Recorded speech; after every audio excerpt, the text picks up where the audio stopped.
Hi, this is Tamara from mooglyblog.com, and in this video I'm going to demonstrate a couple of different ways to do post stitches to get different effects. Now, in this piece I have before me, right here in the dark blue, the darker blue I should say, we've got regular post stitches, front post and back post, to create a ribbed look. You can see it's the same on either side. If I kind of hold it sideways here, you can see there's lots of texture and it looks like ribbing, like you'd find around a cuff or maybe the bottom of a sweater. This is something I demonstrated in my previous post stitch video. This is what's normally meant by post stitches. Unless otherwise specified, you're going around the post and it creates this really highly textural post stitch. Now, something I haven't seen a whole lot, but that is featured in the All Grown Up series of free patterns on mooglyblog.com, is post stitches that are worked right under the top V. Let me show you a little bit what those look like. That's right here. These are back post stitches, but they've worked right under the top V of the previous row.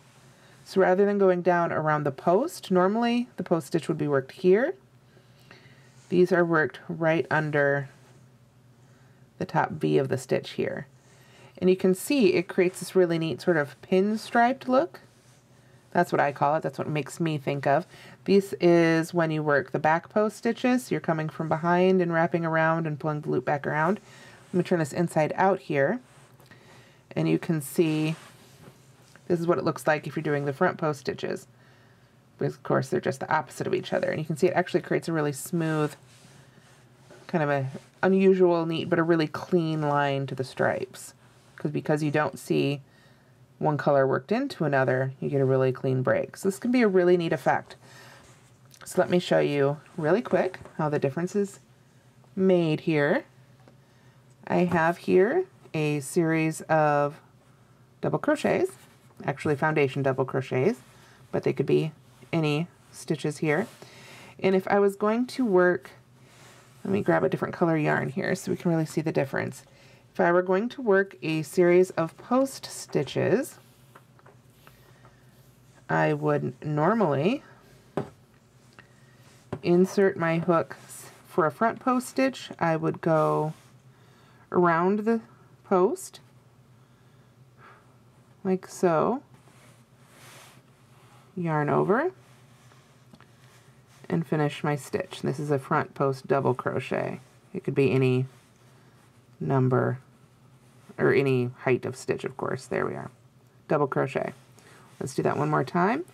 And again, if you want more information on standard post stitches, I do have a separate video for that. We're going to go around the post from front to back. It's right to left if you are right-handed, left to right if you are left-handed. Pull up the loop and finish the stitch. Pull through two here. Okay, and that's the front post stitch. For the back post stitch, I would yarn over, coming from behind the fabric, go around the post, yarn over, pull the loop through, and finish off the stitch. Once more, I would yarn over, come from behind, and finish the stitch. There we are. So that's standard post stitches, and I use these quite a bit in many of my patterns. Many people do. It's a great stitch. Lots of texture. You can create ribbing and all sorts of neat effects. It's also the start of cables.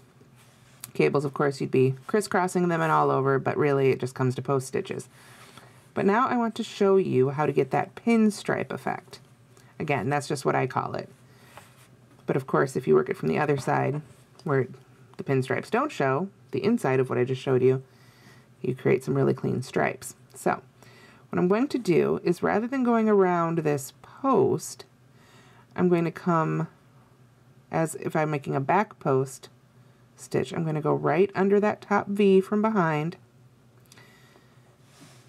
go into the next V from the front there, yarn over, pull the stitch through, and finish my stitch. And I didn't actually start a full stitch here, but you get the idea. We'll just chain 3.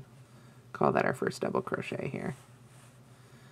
Alright, now to do the next one, I would go into that space we finished with last time, from behind, going to the front of the next stitch under that V, pull the loop through, and finish the stitch. Alright, and you can see, got that little pinstripe right under the V is starting to show up. Now if I wanted some really clean stripes, I could do this with front post stitches. So we'll try that here. I'll yarn over, go into that same, where we finished up that last band, I'm going to go in there. From the front, come up under that top V from behind, pull the loop through, and make my post stitch. There we go. Let's do that again. Yarn over, go into that space, like so, and make my front post stitch. My double crochet here. There we are. Okay, so you can see there's still a little bit of texture, but not nearly as much. It's a much flatter fabric. If you flip it over, I've got the pinstriping happening here, and this side is more like what we saw here. So they still work as the opposites, still makes a reversible fabric if you switch back and forth, or two different looks if you don't. So that's the pinstriping, or right under the V, way of making post stitches. If you look at the anatomy of the stitch here, let me show you that first row of double crochets. You can see that a standard post stitch is worked under this horizontal bar right here, whereas the shallow, I think that's another good term for it, a shallow or pinstriping one would be above that horizontal bar right there. So if you're making the all grown up arm warmers or hat or any of the other all grown up patterns, because there are more coming to mooglyblog.com, then you'll want to remember that when you see those pinstripes in the pattern, to work right under that top V, like so. All right, and that's all there is to it. And if you've liked the video, please do subscribe to our YouTube channel. Thanks so much for watching.